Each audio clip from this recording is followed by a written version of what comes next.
गुप्त वंश का संस्थापक कौन था? श्रीगुप्त था।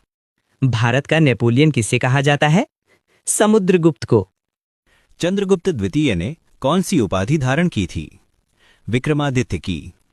चीनी यात्री फाहियान किसके शासनकाल में भारत आया था? चंद्रगुप्त द्वितीय के। नालंदा विश्वविद्यालय की स्थापना किसने की थी? कुमार गुप्त प्रथम ने। किस गुप्त शासक को कविराज कहा गया है? समुद्रगुप्त को। गुप्त वंश का अंतिम शासक कौन था? विष्णुगुप्त था। समुद्रगुप्त की प्रयाग प्रशस्ति का लेखक कौन था? हरिशेन था। किस गुप्त शासक ने हूणों के आक्रमण को विफल किया था? स्कंदगुप्त ने। कालिदास की किस रचना में राजा दुष्यंत और शकुंतला की कथा है?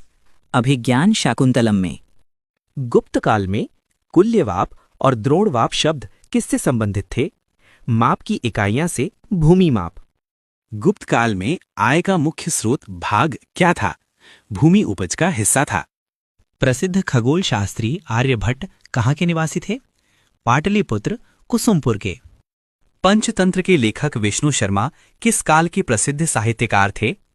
गुप्त काल के। गुप्तकालीन मंदिर वास्तुकला की पंचायतन शैली का सर्वोत्तम उदाहरण कौन सा है? देवगढ़ का दशावतार मंदिर है। व्याघ्र पराक्रम की उपाधि किस गुप्त राजा ने धारण की थी? समुद्रगुप्त ने। किस गुप्त शासक के सिक्कों पर मयूर अर्थात मोर की आकृति उत्कीर्ण है? कुमारगुप्त प्रथम के। कथन ए, गुप्त काल को भारतीय इतिहास का स्वर्ण युग कहा जाता है। कारण आर, इस काल में कला, साहित्य और विज्ञान के क्षेत्र में अभूतपूर्व प्रगति हुई। ए और आर दोनों सही हैं तथा आर ए की सही व्याख्या है। कथन ए, फाहियान ने अपने विवरण में चंद्रगुप्त द्वितीय के नाम का उल्लेख नहीं किया है। कारण आर, फाहियान केवल बौद्ध तीर्थ स्थलों के दर्शन हेतु भारत आया था।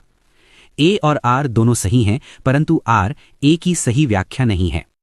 कथन ए, गुप्त काल में महिलाओं की स्थिति में गिरावट देखी गई।